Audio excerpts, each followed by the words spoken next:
A shirt. Ah.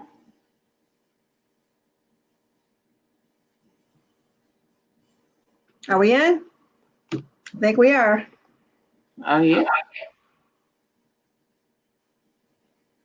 We are. We are live. We are live. Thank you, Melanie, for joining me. Thank you. Absolutely. Whoever is gonna watch this at whatever point they're gonna watch this. This is the first episode of You Gon Die Alone. Episode 1 is on the screen. We are still waiting for Jay Will, who had a show this evening. He is a multitasking. I appreciate him donating his time. In these trying COVID times, comics are having to do a lot of things to stay afloat. So I'm not trying to mess up nobody's money. So he will jump in, when he can. We did confer before he left for his show. So I know he's going to join us as soon as he can. But in the meantime, I have the wonderful and the beautiful Miss Melanie Hearn with me. Melanie, say hello to everyone. Hello, everyone. What's up? What up, Doe? Standard Detroit greeting. What up, Doe? That's very true. That's very true. That is our standard greeting. They know us all over the world for that. I don't know if you know that, but everywhere we go, people are like, "What up, though?" It's like, "Oh my God, you guys know that." It's like New Yorkers when you're like, "Forget about it." Forget about it. We have our own little. Our own lingo.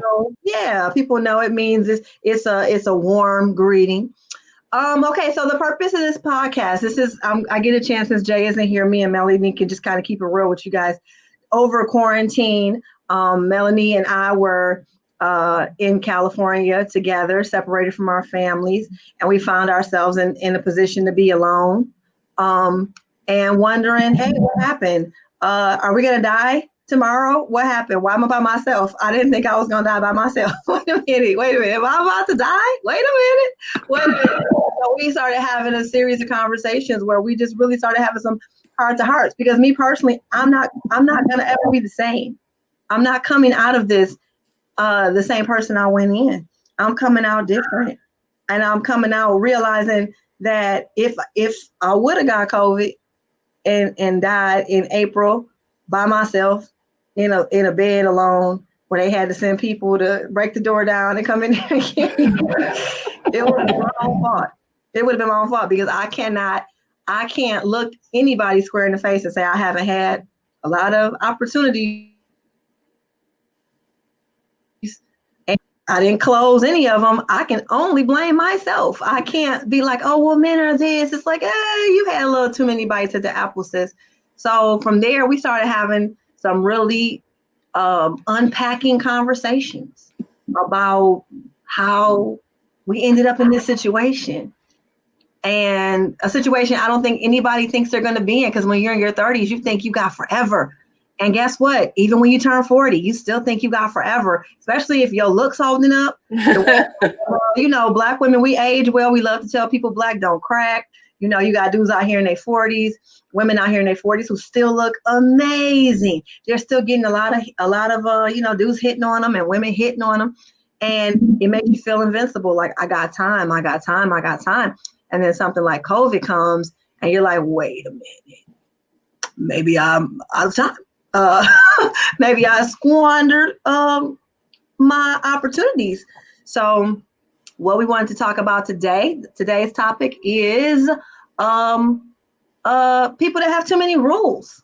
We're going to talk about the people that kind of put themselves in a pigeonhole because they have so many rules. Their soulmate can't find them, because they have to jump over all these hurdles to get to you. But first, I want Melanie to tell you a little bit about herself and, who she is and where she's coming from, just so that we all out here trying to figure this out together. Go ahead, Mel. Absolutely. Okay, so I know you guys think as beautiful and as talented as this lady is with these beautiful white teeth, why is she on this podcast of why you gonna die alone with too many rules? I was one of the people. I had too many rules. I've given up a lot of opportunities because I had stupid rules in my 20s. Like one was after COVID, Heather, right? Because at first I was like, oh, he got to have a car. I don't even care. Okay, I just want a body in the house with me, right? At this point, so just somebody to just be able to crawl to the refrigerator when I can't do it. You know what I'm saying? Like, this is where I'm at. But I had a lot of opportunities in my 20s. Like, I wanted the guy who I don't know why we think this guy exists. Like the reformed drug dealer that loves the Lord and is now a faithful man don't exist. You know what I'm saying? For some reason, I don't know if anybody ever read The Coldest Winter Ever, but midnight don't exist. You know what I'm saying? Yeah. We let all the Triple Crown books. I did. I let all the Triple Crown books fuck me up and make me think that Quadir was real. You feel me? I thought Quadir was real. He not. Nigga named Marshawn. He ain't real. You know what I'm saying? You're not gonna get that. Like I read too much. So I was thinking like that guy that was like, he's street enough, but then he ain't no punk. He ain't gonna cry, but he gonna cry at the right time, but he ain't gonna cry at the wrong time. He gotta love the Lord. My daddy gotta like him. My family gotta like him. I gotta like him. Like it was too much. You know what I'm saying? And then also I came from very a Christian household, so it was always expected, you're gonna get married and all that kind of stuff. So at one point in time, my rules was like, he had to have a good resume, he got to look good on paper, because I was looking for a soulmate, you know what I'm saying? And I was just trying to push and look at a checklist. I had a checklist, you know what I'm saying? Like, he had to love the Lord, and he had to have a job that was better than mine, and he had to be ambitious, and he had to and it was just, and I had like some real superficial ones, you know what I'm saying? Like super body types, I didn't want nobody that was, I used to like big yellows, you know what I'm saying? In Detroit, it wasn't hard to find nobody with a fat stomach. Big yellows. Love me a big yellow with a big stomach. Oh, baby. Big yellow with a big stomach, so. I mean, and I like street guys, I'm be honest. I like street guys, so I wasted a lot of my years with guys in that had a disposable income from a questionable line of work, so to speak. So yeah, but I mean that's like the great debate, nature versus nurture. We're Detroit girls. We're from a murder capital, a drug city, a drug capital. So I think the average Detroiter knows way too much about drugs. Even if they're not in the business, they know the business. They move within those circles. We all kind of did, especially when we were younger, going to bars and stuff. We weren't creating a separation. And then it became like, okay, well, he's cool, because if you're in that environment, that nobody's 100% anything. So he sells drugs and he probably shot somebody, but he's a good guy. You know what I mean? Because you see that other side, because that's your brother's best friend and you've known him since you were 5 or whatever. So then you kind of start relaxing some of those morality rules. You know what? It was the money. It was the money. Because I remember the first time that I decided that I was done with Mr. I was done. You know what I'm saying? I said, look, Satin, I'm done. You know what I'm saying? And I was done with Satin. What's his name? Satin. Okay. All right. I'm done, Satin. You ever seen Sparkle? Look, Satin, I'm done. I don't want that fur coat that bad, but listen, I said, right. I'm done. And I remember it's so hard to make that transition, because I made the transition from trying to date, a regular guy, you know what I'm saying? And I tried to apply the same rules again to this type of guy, and it didn't work, because one thing was, if I ask you for some money, you can't tell me Friday. You know what I'm saying? Wow. When I'm used to saying, okay, pull up, or I'm gonna have somebody pull up on you. You know what I'm saying? That's what I'm used to, so certain things I became accustomed to, and all that kind of stuff. So then when you start dating somebody that was regular, you just be like, where's every other paycheck? Where's every other paycheck? You gotta wait till Friday. Like, stupid. Ugh. He lost value to you because of that. Even though that didn't mean he wasn't a good person, it just meant he couldn't cash you out on the spot. I think that's a lot of us. I think a lot of us have let a lot of opportunities slip through our fingers for some ridiculous. When you think about it now, in the moment, it made perfect sense. But like right now, you're like, I can't believe I broke up with him for that. You know what I mean? Like, I can't believe I For thought that. of him for that. What's the stupidest reason, even if it wasn't you? Like, and because we all got a lot of friends out here, we all know a ton of single people. What's a reason that you've heard somebody say, like, oh, I can't mess with somebody who's ... And it's like, it's stupid.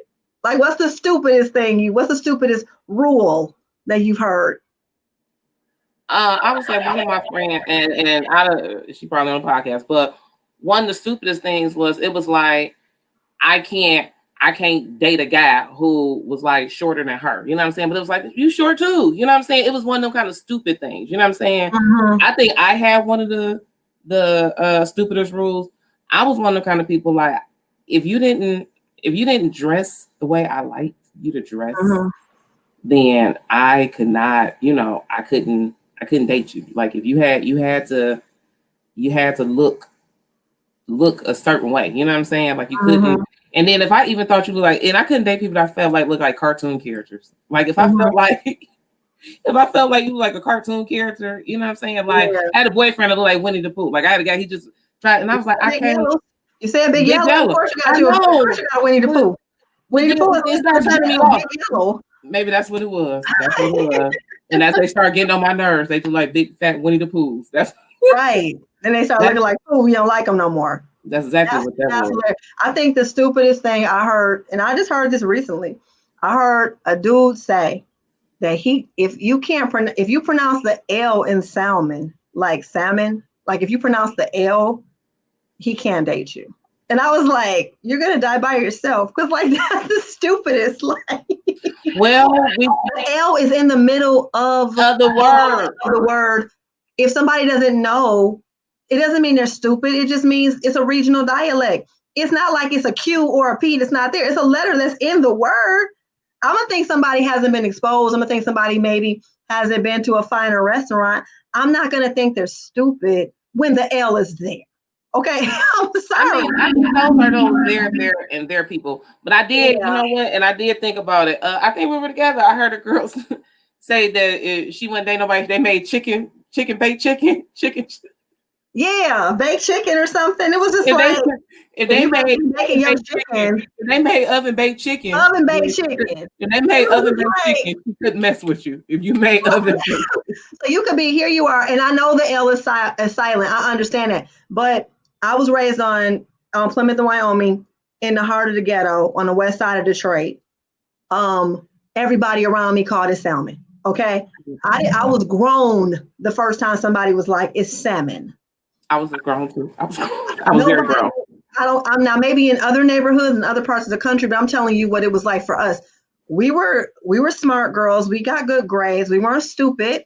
We said salmon because when in Rome, you say what everybody around you says.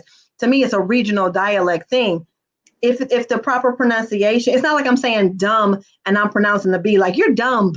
Okay, like or coming in is silent. There's silent letters, or I'm pronouncing the P in a PH word or whatever. Jalapeno, you know. Right, you know what I'm saying? Jalapenos, you know what I'm saying? And even then, that's a Spanish language. If you don't speak Spanish, I'm not going to think you're dumb for that. I'm going to think, oh, this person's family says the L, and they've never. I was in corporate America. I was probably 29, maybe 30. And I was at an office function, and this guy from the suburbs who was raised affluent looked over at me and said, "Stop saying salmon." And he was like, "It's salmon, Heather." He was like, "You're too smart for this." And I was like, "You're the first person in my life I've never heard this before." And I was like, "But if you say so, like, I don't." But if you say so, I'm not going to debate you. But he didn't diminish me. I didn't become, an idiot. So it's like, why would you let the there, and there? Some people are smart, but they're not good at spelling. Well, I let it affect you. My name is Melanie. So MEL. Okay. I was with a guy. I lost my phone. So you know how you tell him, hey, call my phone, whatever. Let me see your phone so I can call my phone. He calls my phone. I'm looking for my number. I call my phone. My name pops up. It's male. Now I can deal with MEL. I can deal with MALE, like, you know, male and female. But you put MAIL, like the mail delivery service. That's a different kind of stupid, Heather. That's a different. That's different. That's different. That's a different stupid. I hear you. That's different. But there are people, if we have any educators on this thread, that will tell you people learn different. There are people that are not visual. They're not word people. It doesn't mean they're stupid. It just means they're not good spellers. Now, if that turned you off in your 20s, you probably already kind of wasn't feeling him that much anyway. Okay. So, but at this age, in a post-COVID world where you're asking yourself, why am I by myself? And you met a man that spelled your name wrong, correct him and keep building and seeing what else he has to offer. What if he's dyslexic? What if I don't want that. I don't want that. I'm being honest. I ain't got time for that. Listen, let me tell you something. I stopped dating a guy because you know they weren't tasteful. And I was like, I still want kids, Heather. And I don't whatever trait that I don't have to pass on to my kids. Okay, you know what I'm saying? Then let dyslexia to be genetic, even though I don't want no dyslexia. You know, I got to look at your other kid. I got to I will dump you for your kids. Let me just say it like that. I dump you about your kids. Maybe I got too many rules right now. If you come into the relationship and I don't like the way your existing children look, then I'm going to rethink. Because I don't want my kids to become your kids. Yeah, because that's self-esteem stuff I'm gonna have to deal with. Your kid's hair is never combed. So that you mean if I have a daughter, her hair is never gonna be combed with you. I can't. I mean, I don't want to be taking on your kids' hair because you don't know how to take care of your kids. I don't want to have them talks like they called me names when I came home. Oh, okay. Well, listen. Yeah. So I mean, maybe I could be shallow. That just let me know you got strong genes, and if your genes are strong and they shifting in that direction, I have done that. That's why that's why I woke up in COVID alone, because that was a good man. He had his kids' insurance cards in his pocket. He was a good man. You know what I'm saying? But I was like, I don't want my kids to look like your kids. Yeah. I'm sorry. I don't know what to do with that, Melanie. I don't know what to do with that. That's so mean. Like, it's so mean. I don't know. When I think about some of the rules I hear all my girlfriends talk, my single guy friends talk, I've heard rules like, the salmon thing is extreme. The male thing is extreme. Even the 2 and 2, there people are extreme. To me, those are the people that are looking for a reason to dismiss somebody anyway. I'm sorry. I think subconsciously they're looking for a reason to let you go anyway, because they're grasping at straws. Because for you to act like 2 and 2, everybody has spell check, autocorrect. Who cares? Sometimes you write the correct way, and then your phone autocorrect will change it, and now you look like you don't know the difference between homophones. But everybody gets quiet when it's time to talk about accept and accept.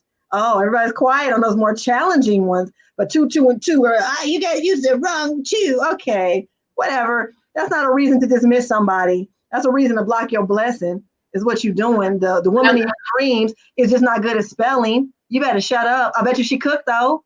You know what I mean? Like, what are you missing out on because of this? But I say all that to say, I've heard some people that have some more intense, like I've heard dudes like, I won't buy a girl dinner on a first date.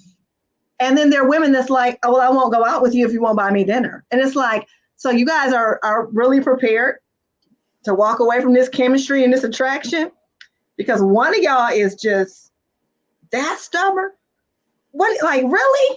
But it says more than that. It's like, to me, that's the beginning of selfishness. You know what I'm saying? All that, you ask me out, well, whoever asked me out, pay. I feel like that's the beginning of a whole bunch of stuff. Because to me, that guy is the guy that's gonna nitpick all the way through. You know what I'm saying? That's the guy that's been burnt before and all that stuff. So I'm kind of with that. Like, listen, if you approach me and ask me out, then I'm expecting that you taking me out on the date. You know what I'm saying? Yeah. And with that being said, I've dated people that have been like, well, if you want to go out to eat and you ask, then I guess you paying. And it's like, okay, so we both gonna sit here and starve just because I asked and you don't want to But I mean, that's when people really got to start doing that unpacking, though, because it's a reason why somebody has a rule that's that rigid. Like when a dude's like, I don't buy women dinner, like that's coming from somewhere hurt.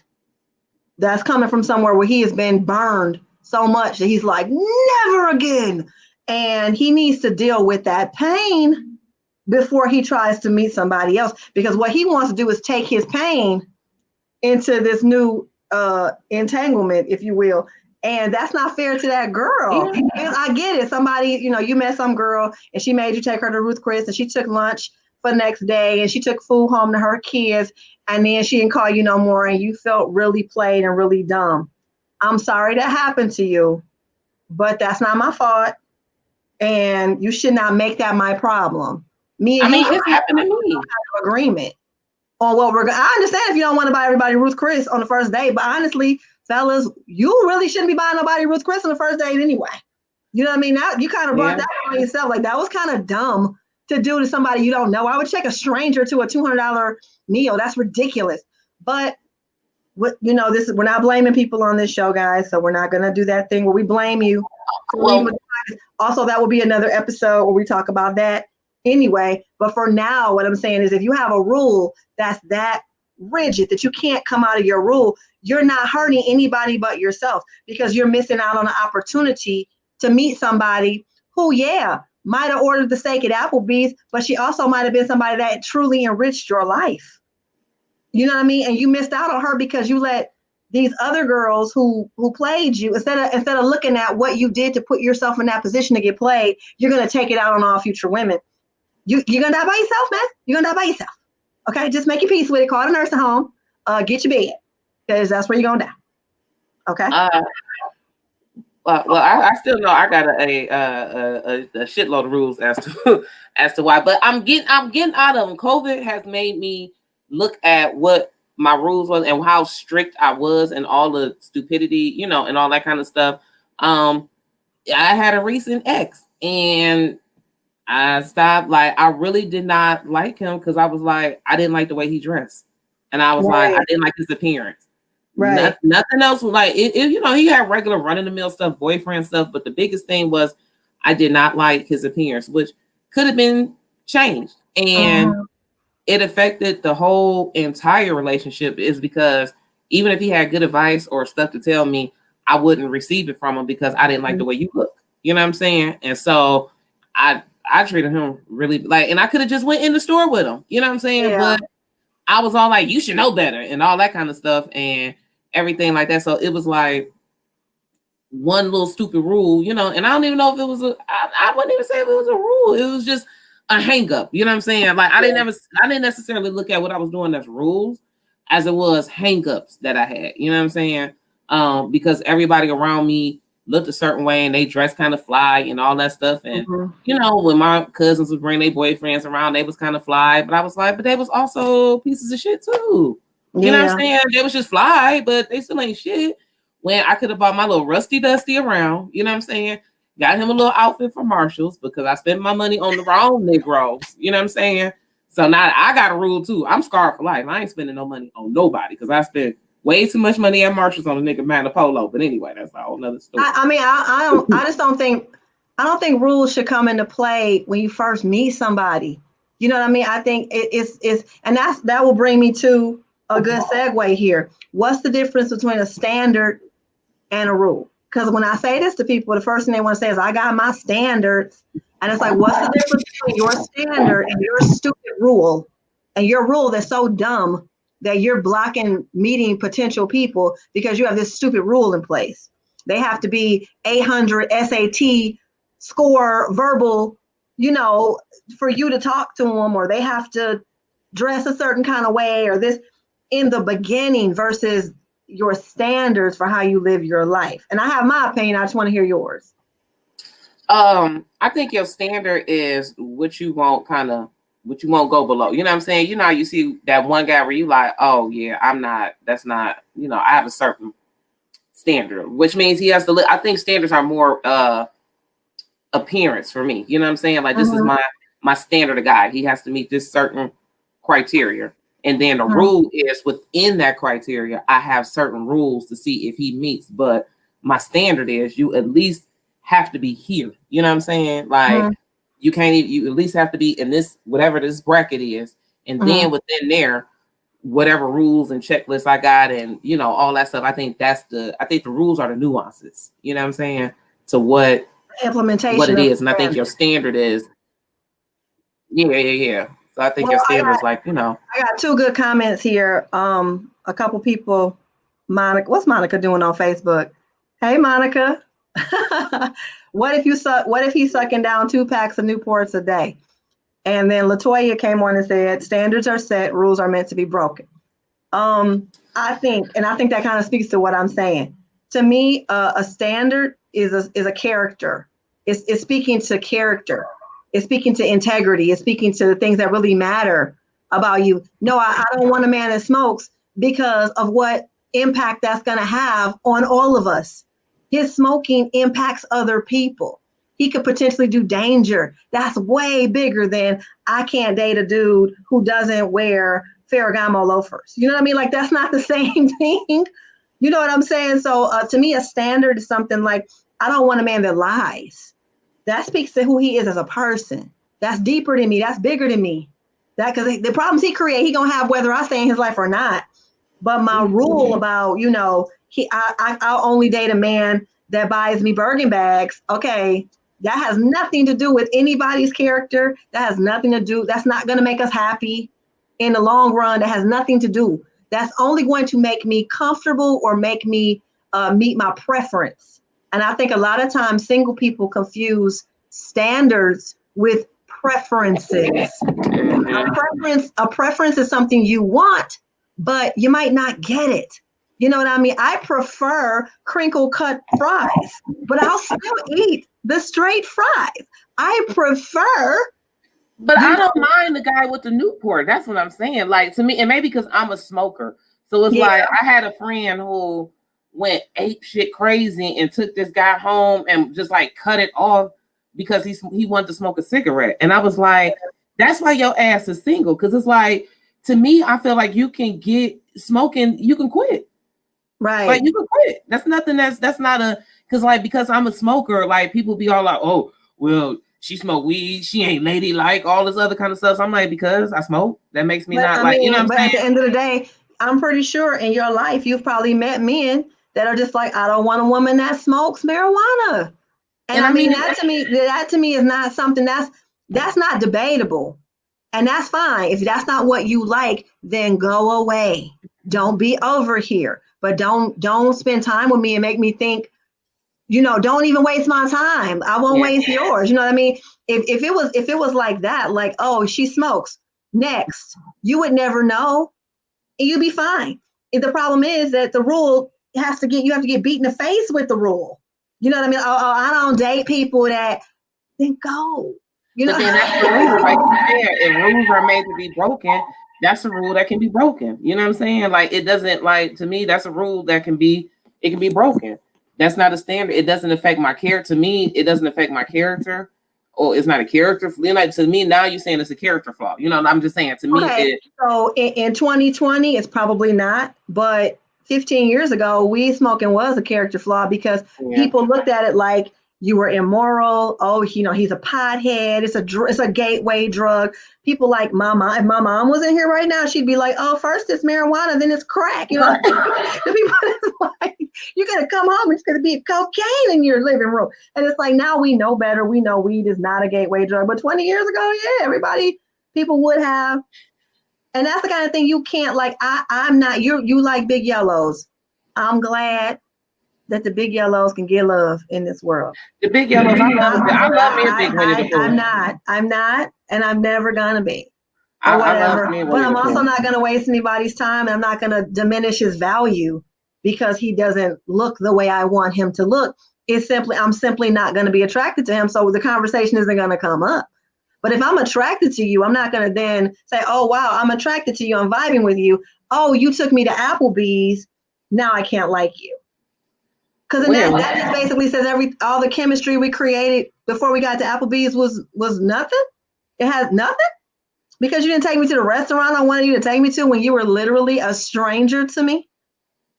And I think too many of us get caught up in some of these in the more insignificant, ridiculous parts of building a relationship. But you know what? I do know it's a lot of, I can say for a lot of my friends, everybody has their own little, and I guess I don't know if you want to call it standard, but I know some, it really depends on one, because I know a lot of mine, they're looking for something. They want husbands again. You know what I'm saying? So it depends on, to me, what you're looking for. Me, a lot of my rules came based on what I was looking for at the time. You know what I'm saying? Like you said, standard didn't really change. And standard probably because, you know, you got a different standard as you're looking for something different. I'm going to be honest. I'm single because I didn't ask the right questions at the right times. You know what I'm saying? Like, I always played tough. You know what I'm saying? And because that was a rule. Like, back in the day, that was a thing. Like, you don't show emotion. You know what I'm saying? You don't supposed to be all like that. So, that was one thing, playing it tough. You know, I wasn't, you know, I ain't doing all this. And I don't want no guy that's, you know, all that. I ain't breaking all about me. I ain't doing that. So it's like, okay, well, if you want to be a man, you know what I'm saying? Then, this is what happened. So it was like, I made up all these little rules in my mind. You know what I'm saying? I tried to follow a blueprint. I tried to follow somebody else's blueprint and didn't follow my own blueprint. So I was like, okay, if my mama was married and my sister was married, you know, I'm gonna do all this. So I tried to follow my own blueprint, and with doing that, I think like I said, I think that standard, I had the wrong standard because I was looking for the wrong type of dude. So I mean, I know I'm single. I was doing too much. I was doing too much. I don't even think I had too many rules. You know what I'm saying? I think I was doing too much. You know what I'm saying? It was me. I was doing too much. I don't know. I just feel like when you really think about some of these rules, because we all have them. We all have these kind of, some of them are static, some of them are bossy, in my opinion, like how we're going to look to other people. I don't want to be seen at Chili's. I don't want people to know that he took me to Chili's. And so now it's not about you and him anymore getting to know each other, which is the purpose of a date. It's about how we look to other people. So now we're not in it for the right reason. So it's like, if we're going to do this, first of all, let's make sure we're here for the right reason. Do I really want to get to know you? Do I really want to build with you? Like you said, what's my end game? Do I just want to smash? Do I want a companion? Do I want somebody to hold me and Netflix and chill with me when it gets cold outside? Or do I want to build with somebody? Do I want to make sure I have a life partner or somebody I can at least hope to be a life partner? I think that if that's your endeavor, you should be going into these encounters with different rules.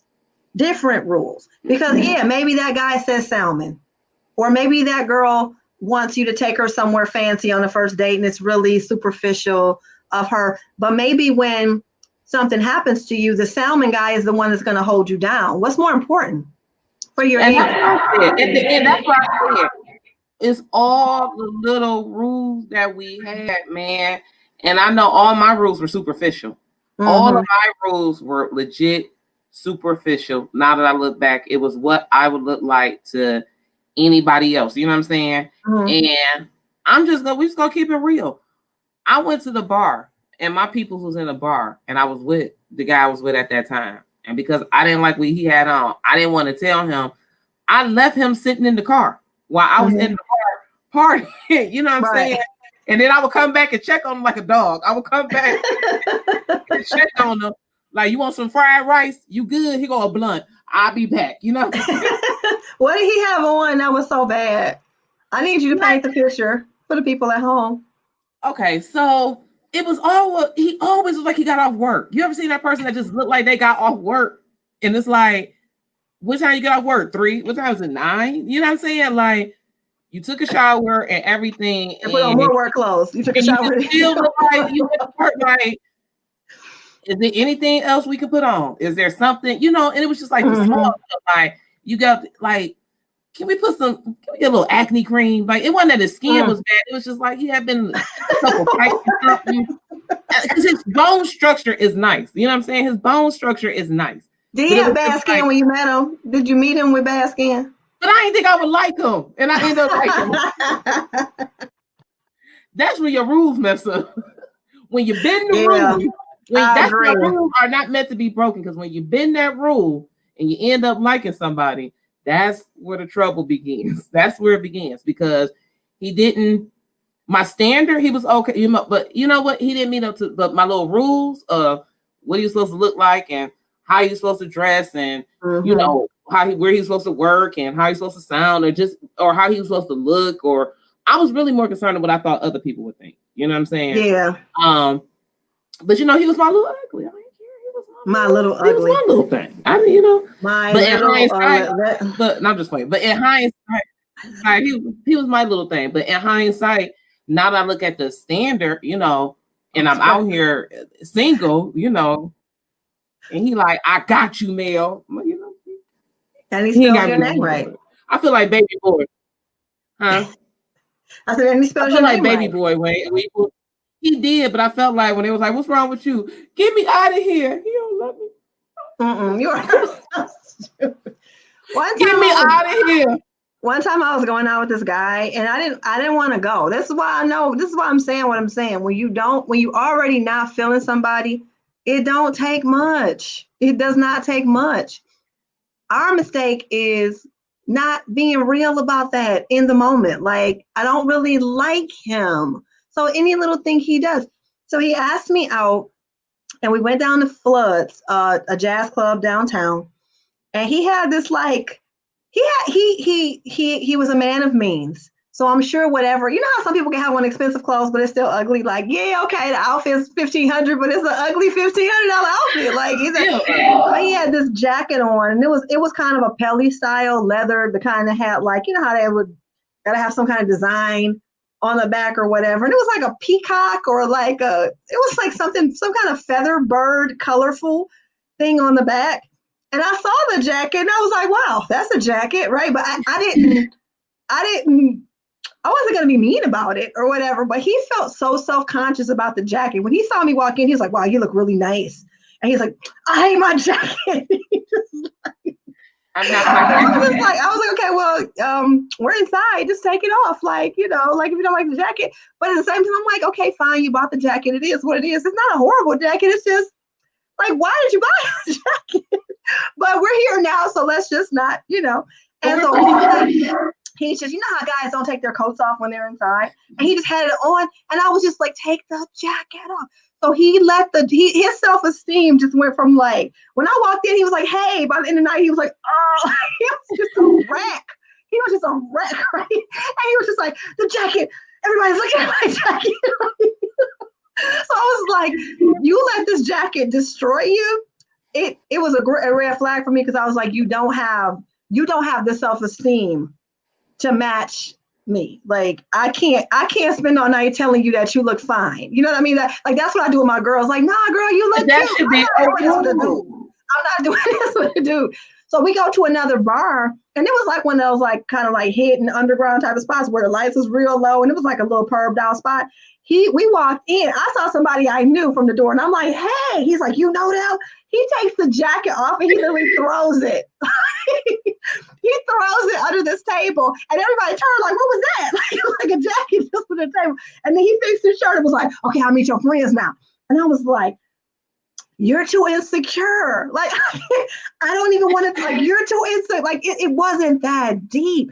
But that's the kind of stuff that, I had to get to know him a little bit. But because I already really wasn't feeling him, I went home and was like, straight. Like, you're a basket case. If I would have liked him a little more, I probably would have handled that a little different. So I don't know. I think some of these rules, I think subconsciously we're trying to push people away. And that's something we got to unpack as single people. Like, why are you pushing people away? Because some of these rules, guys, are just dumb. They're just, I'm not going to make a rule. You got to have high self-esteem. Like, no, I'm not going to make a rule. Water seeks its own level. If you got low self-esteem, you're not going to like me for long because you're going to be like, she too conceited. And I'm going to be like, right, I'm not changing. So you should go. See yourself out. You know what I mean? I have a rule. I know who I am, and you're going to match me, or either you're going to go because you're not going to enjoy me. And the men that match me, we don't have to discuss it. We both got high self-esteem, or we're both secure in who we are. I think people be talking about because I think it'd be people on here talking about, I don't have no rules like that. And in my brain, I was like, oh, well, I don't really have no, but it's like, I think what we think is rules become our preferences. Like, you know what I'm saying? Rules sound so harsh. You know what I'm saying? I think we look at rules as that person that's like this too extreme, like you were saying, the people who's just like the checklist people and all that stuff.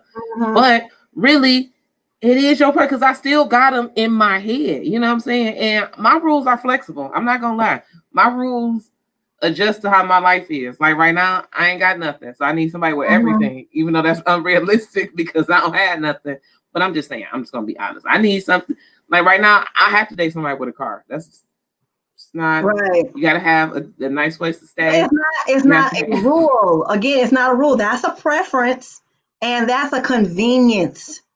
That's not the same as a rule.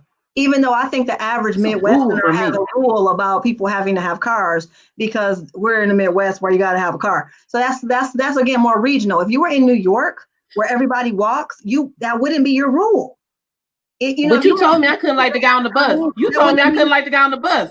You told me I couldn't like the guy on the bus. That was that Detroit girl in me. We don't do that.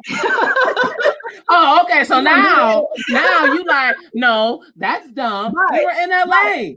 But if I would have thought that he was worthy in other ways, I also knew who you were talking about. It was like, no, him not having a car is like the 29th thing wrong with him. You know what I mean? Like, if everything else would have been going good, I would have been like, okay, so I wouldn't have let that. I care about, to me, the car thing becomes an issue when my father always raised me not to drive men around. So I don't know if everybody was raised like that, but my father always raised me like that. So to me, it's like, I don't care if you have a car. I just ain't taking you. Don't ask me to drive you nowhere. You know what I mean? So I need you to be able to get yourself where you need to go. If you can get yourself where you need to go, I don't even notice when I first meet you. That's not something I'm not a person that cares about cars. Maybe, I don't know, maybe because I'm from Detroit. That's what I said. It was running light, but it was again kind of came. I still have a little bit of that in me. It comes from the situation you're talking about.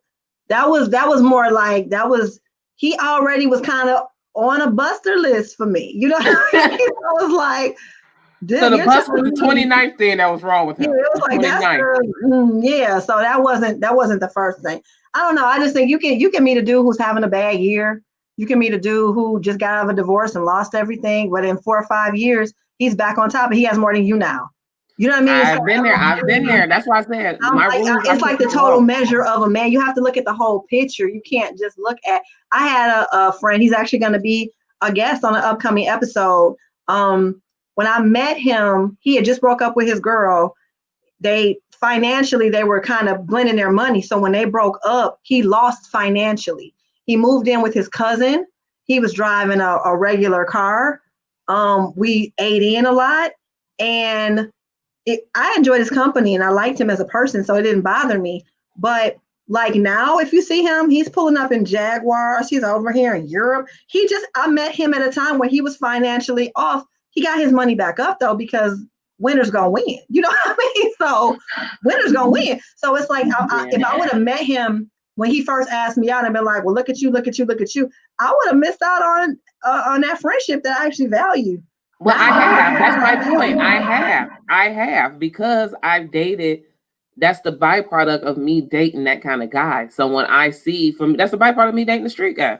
So when I see a regular guy or I see somebody trying to come up, you know what I'm saying? To me, it's like, I ain't taking care of nobody. That's crazy. You know, It took life to humble me and figure out that, okay, you can meet people. They just at that stage. I'm gonna be honest. I like why he did it now. I did it a couple weeks ago with somebody I just met. Like, he ain't got nothing, and it took a good friend to be like, yeah, you ain't got too much either. So you should probably give him a chance. You know what I'm saying? I mean, we have nowhere to go but up. There's no reason why we might go up with somebody who's also going up. The thing is, don't spend too much time because you don't want to invest in somebody who's never going up. You know?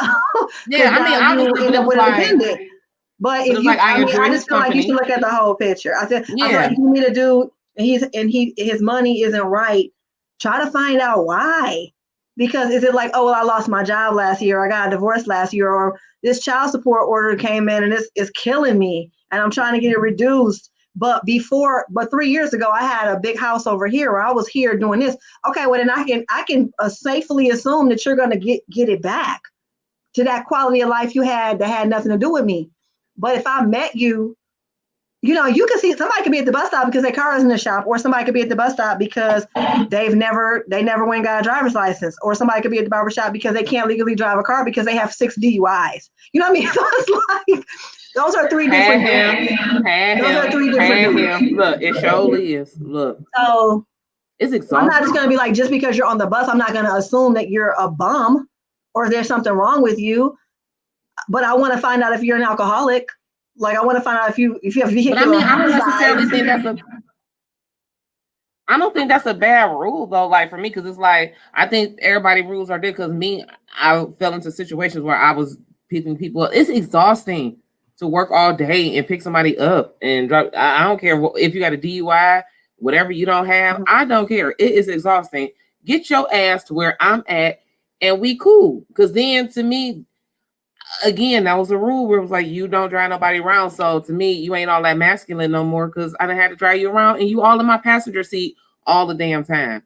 So it's like, I got to work all day. Low key, if you meet a guy, if you met bus stop guy and he said, oh no, I have a Mercedes at home. I just can't drive for 18 months by court order because I'm on my 3rd DUI. The question isn't, oh, well, he has a Mercedes. The question is, what are you doing to make sure you stop drinking and driving? Like, are you in treatment? Are you getting help for this alcoholism? That becomes the focal point, not the fact that he doesn't have a car. You know what I mean? Like, don't miss the forest for the trees now. It's like, okay, so wait, let's talk about these 3 DUIs. I mean, but that's me. I'm like, but what are you doing? But it could be what you doing. Are you gambling? What the hell are you doing? But right. But here's the killing part, because I know you, and I know you like comics. And I know you are a diehard, because I see your X-Men shirt. I have an X-Men shirt on right now. I have which is so not you, because you are. I know, because you're so DC. You know what I'm saying? But you're so DC. I love X-Men though. You know, I tell everybody the best first date question, the best icebreaker question you can ask anybody, man or woman, binary, non-binary, is ask them if they know DC or Marvel. And if they say DC, ask them, if you could be a Batman villain, which one would you be? If they say Marvel, say, if you could be an X-Men, if you could be a mutant, who would you be? The answer they give you is going to tell you so much about who they are. And they're not even gonna know you're reading them. It's like a really clear indicator of who they pick. If a dude tells you the Joker, like, dude, you want to be the Joker? Like, you want to. I'm Magneto. You want to be Mystique? I'm Magneto. I tell people I'm Magneto. I'm Magneto. I tell people I'm Magneto. Is it the power that draws you to Magneto? Is it that you want? Because to me, Magneto is a boss. He's an alpha male. That's what I'm saying. Boss. So what draws me to Magneto is going to be Magneto. Period. Point blank. I'm mutant. He's very comfortable in his own skin. Yeah, yes. I'm a mutant. He ain't changing for nobody. At all. Charles trying to get people to understand who he is. I don't want you to understand who I am. This is Magneto. And if I got to knock a couple heads off in the way, then, so be it. You know what I'm saying? But here's the thing. Okay, that is the most masculine energy. It just that lack of passion. That is the most masculine energy answer you could have given right now. Like, if you don't think you just scared off 40 guys, like, right there, like, oh, I want to be the guy that's the boss, who don't take no stuff off nobody, who believes in himself, which is great, and loves all the mutants. Low key, Magneto loves all the mutants. But if you come from me, I'm taking your head clean off with this medallion that's around your neck. I'm going to pull the metal out of it and slice your throat. But yeah, no, it's a good icebreaker question, and it catches people off guard and gonna get a pure organic answer. And have you had people not talk to you because you like comics? Because I know how deep you go about comics. Have you lost any dates, or have anybody kind of like not mess with you because of because that might be a rule for them. They might be like, I don't want no girl who like comics all the time. I don't want a woman her age that talks about comics. Yeah, I get it. Yeah, I'm sure, because people that aren't into comics, a lot of times they think it's stupid, and they think it's childish. So yeah, I've had guys be like, "Oh, are you seriously?" And it's like, yeah, I'm seriously about to binge watch Gotham season 4, and you can seriously get off my phone if you got a problem with that, because I'm seriously about to do it. I believe in being true to myself, because it's like finding somebody is wonderful, but being happy is the goal. It isn't just to be a man, it's to be happy. So if I can't be myself and like what I like, it's better for you to go now. So can we be 100 about this though? This is the one rule that we never said nothing about. Everybody got their rule, but everybody know that sex plays a huge factor in everything. How many you got your rule. Everybody like, I don't like whack sex, period. That be your rule.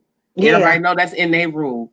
How many guys have we passed up that was like good and everything, or people that you passed up where you was just like, everything outside the bedroom is A1. A1. And you can teach people. I feel like you can kind of teach people to get on your speed. But how many people have we been like, he cool as hell, but I can't, and we done went back to the person who ain't shit, but I can't they tell do what somebody. They gotta do. So that's happiness for that's somebody. All I'm saying. That's happiness though. That's you're impacting somebody. It's happiness. If you trash in the sack, and I know a lot of women that have a story like he's perfect except for the part that he's not perfect. But it's not the whole podcast is you gonna die alone. One day none of that shit is gonna matter. None of that's gonna matter. One day it ain't gonna matter. So the part where you gonna die alone, so you passed up so and so because you just couldn't get a little vibrator or cheat on the side or whatever it was you had to do, and he a good man, and now you gonna die alone with the guy that was banging your back out, but he was sleeping with your sister too, and now you're gonna die alone. So all I'm saying is that's kind of superficial. Right. That's kind of superficial too when you everybody only got a good 50 years, you know what I'm saying? 50, 55, but other than that, it's gonna start getting whacked anyway. You know what I'm saying? So that's real. How much of a factor in a rule, and that's a huge rule that a lot of people I know guys and girls that and girls. I mean, I know me where I'm like, well, and I know that I've done it, and I know I picked relationships because of the sex. Some people I wouldn't have been with, and they were doomed. Yeah, he brought to the table with sex, right? Yeah, if the sex was whack, I wouldn't have been with them. Period. Right. But because that was in the rule book, we gotta act like that having good sex with somebody ain't in our rule book. You know what I'm saying? I think the takeaway here, yeah. And I think you're right. I definitely think you're right. That again is when you have to really analyze your end game. What do I want? Am I really trying to meet somebody that I can die with? Am I trying to meet a partner that I could build a life with? Because then you're right. Then, and a whole lot of women don't let bad sex stop them. Don't, especially when the men have money. A lot of rich men got unsatisfied wives. You know what I mean? Because they're balancing. So I think as a woman, especially if you want to have children or you have plans. I mean, is good sex worth dying alone for? I don't think so. I think that's what's ready to happen to me. I might as well make my peace with it. I feel like I need to make my peace just settle. I done had too many slangers in my life. You know what I'm saying? I've been blessed, and I can't. You know what I'm saying? I've had too many slangers in my life, so you might as well go on and settle for the hook, crook, and the foot, and let it go. What I love about the comments right now is people kind of went off on this little because we're broadcasting on 3 different platforms, so I'm seeing comments from YouTube, I'm seeing comments from and Facebook, and people are like calling out the superheroes they would be, and Monica put Thanos. Okay. Oh, Monica. That said so much, Monica. The masculine energy on that answer. Huge masculine energy, Monica. You're going to scare somebody away talking about you want to be Thanos. Okay. You want to be Thanos. Thanos took worlds away. Ticket. It wasn't like Look, maybe we should end this podcast with Ayanna Van Zandt, Fix My Life. Well, let's just fix it to the superheroes. Monica, I love you, but Thanos is not it. Thanos scares me, Monica. I'm genuinely scared. Like, why would you want to be Thanos?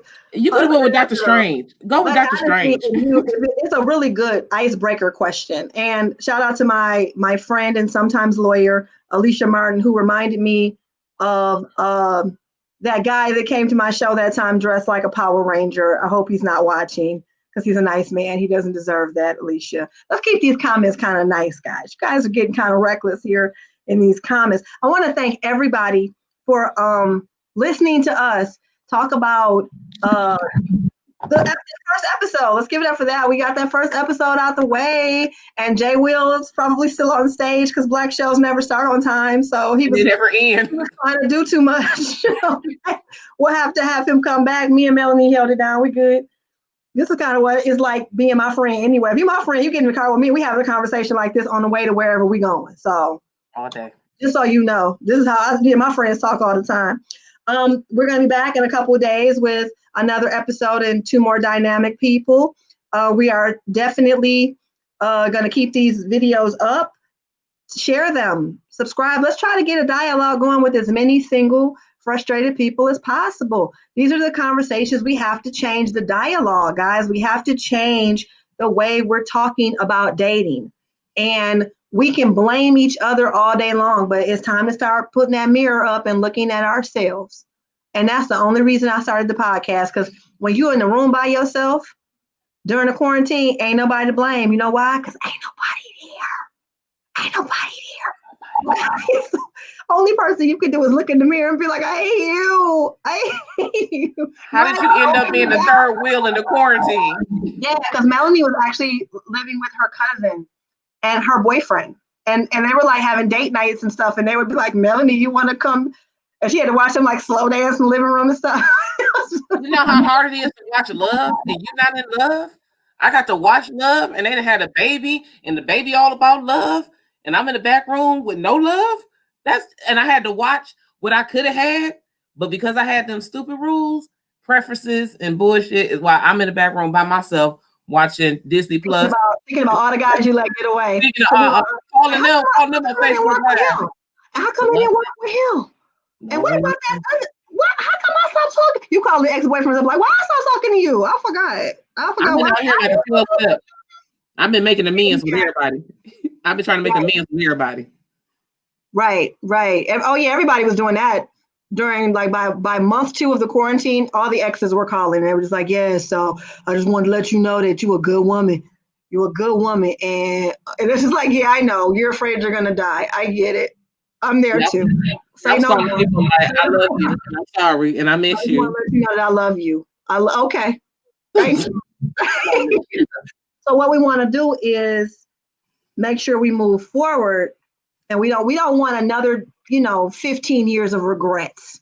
So let's start looking at ourselves. So again, if you're listening for the first time, like the page, subscribe to my page, any of my pages, so that you can catch these.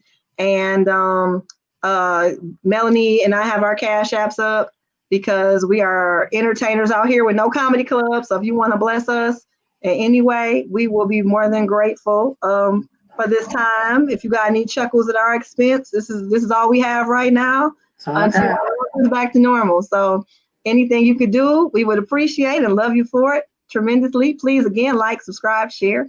And we will catch you guys next time. Melanie, what's going on with you? How can they find you, follow you? What? Tell them what to do. Because I got some shows coming up. You can follow me at Instagram on MelanieJ_comedy. Mm-hmm. You can follow me on Facebook at Melanie Hearn, Hearn. And if you are local, or you don't necessarily have to be local, because I think you can tune in this upcoming Monday. I'm going to be on Live in the D, Channel 4 at 10 a.m. So you can check me out on Live in the D with Jason Carr. I have a couple shows coming up, but they will be posted on my social media. So follow me. And my Cash App over there, because I'm at my mama's house. And praise the Lord, my daddy and them didn't come upstairs and tell me to cut the light off because I'm wasting too much light. Turn it off! Look, we got to go where the Wi-Fi is. Yeah, okay. Yeah. All right, guys. Thanks so much for tuning in. We'll catch you next time. Bye.